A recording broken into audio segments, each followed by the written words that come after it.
A car is towing a caravan. The resistance to motion of each is shown in the diagram. We want to find the driving force of the engine and the tension in the tow bar. The diagram, which we can see here, shows the car, the tow bar, the caravan.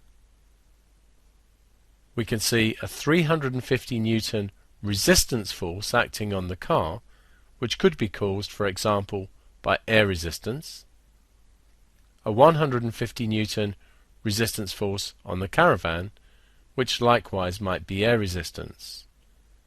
Clearly, there must be a driving force here produced by the engine, since we have an acceleration of 0.2 meters per second squared. In order to find the driving force of the engine, a good technique is to view a combined particle. In other words, we're going to look at the car and the caravan as one single object. If we do that, then the combined mass is 2,000 kilograms.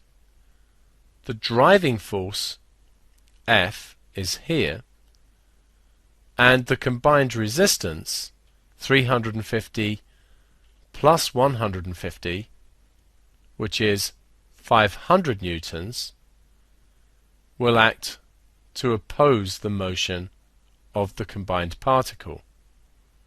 The acceleration is still 0.2 meters per second squared.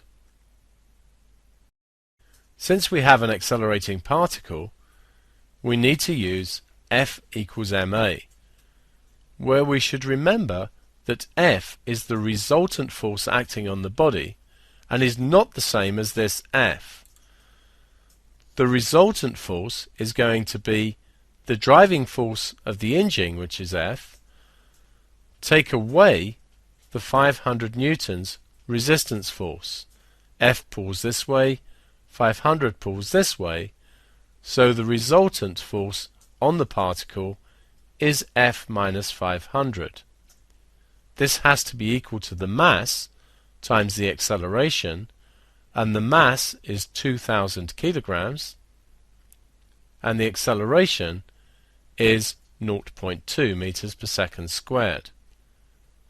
So F take away 500 will be equal to 2,000 times 0.2, which is 400, and adding 500 to both sides then gives us that F is equal to 900 newtons. We now have our solution to part A of the problem. We need to consider part B, the tension in the tow bar. A good way of doing this is to consider the caravan on its own.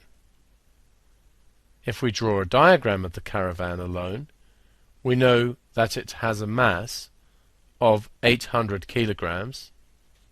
It's pulled this way by the tension in the tow bar, and there is a resistance to motion of 150 newtons. The caravan accelerates in this direction with an acceleration of 0.2 meters per second squared. We now need to use F equals ma again, remembering that F is the resultant force acting on the particle. So T take away 150. So the resultant force is equal to the mass, which in this case is 800, times the acceleration of 0.2. So T take away 150 is going to be equal to 800 times 0.2, which is 160, giving us T is equal to 310 newtons.